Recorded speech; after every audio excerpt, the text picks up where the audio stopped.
ఈ కార్యక్రమానికి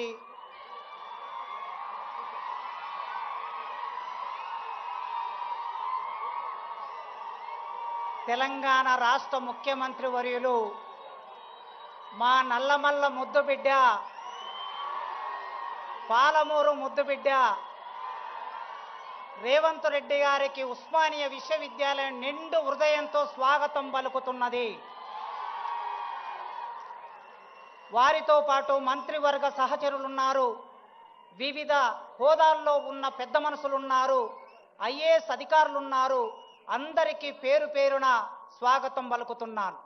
ఆర్ట్స్ కళాశాల తెలంగాణ రక్త మాంసాలతో నిర్మాణమైన ఆర్ట్స్ కళాశాల ముందు చరిత్రలో 1965లో ఈ దేశ ప్రధానమంత్రి ఇందిరాగాంధీ గారు ఈ ఆర్ట్స్ కాలేజీ మెట్లనెక్కారు.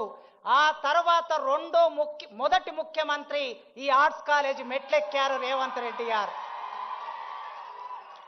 చరిత్ర మౌనంగా ఉంటది, చరిత్ర సంభాషిస్తుంది, చరిత్ర ఒక్కొక్కసారి సంవాదం నడుపుతుంది. అలాంటి చరిత్రలో భాగమవుతున్న ముఖ్యమంత్రి వర్యులు ఎప్పుడో 25-30 ఏళ్ల కిందట గీతమ్మను ప్రేమించాడు, పెళ్లి చేసుకున్నాడు. కానీ ఈ మధ్య ఇంకొక అమ్మాయిని ప్రేమించాడు ముఖ్యమంత్రి గారు.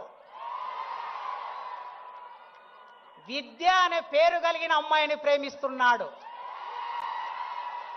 విద్య, వారు ప్రతి ఉపన్యాసంలో విద్య గురించి మాట్లాడుతున్నారు.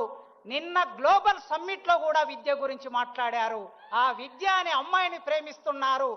ఆ ప్రేమ వారి గొంతులో ప్రాణం ఉన్నంత వరకు కొనసాగించాలని ఒక టీచర్గా కోరుకుంటున్నాను. మేము ఆగస్టు నెలలో మన విశ్వవిద్యాలయ వైస్ ఛాన్సలర్ గారు కుమార్ గారు నేను కలిసి ఒక అపాయింట్మెంట్ అడిగాం. సాంఘిక సంక్షేమ శాఖ మంత్రివర్యులు అడ్లూరి లక్ష్మణ్ గారి ఆధ్వర్యంలో మేము ముగ్గురం వెళ్ళి సీఎం గారిని, అన్నా ఒక్కసారి ఉస్మానియా విశ్వవిద్యాలయానికి రండి, అక్కడ ఉన్న సమస్యలు చూడండి, ఆ సమస్యలను పరిష్కరించడానికి ఒక ఆలోచన చేయండి, మీరు తలుచుకుంటే విశ్వవిద్యాలయం రూపురేఖలు మారుతాయని మేము ఒక రిక్వెస్ట్ పెట్టగానే ఆయన ఒక మాట అన్నాడు, వైస్ ఛాన్సలర్ గారు, మంత్రి గారు, ప్రొఫెసర్ గారు వస్తున్నా, మీరు ఏర్పాట్లు చేసుకోండి అన్నాడు.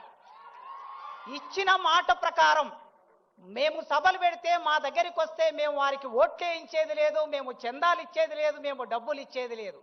కానీ ఇచ్చిన మాట ప్రకారం వచ్చారు. ఆగస్టు 25వ తారీఖు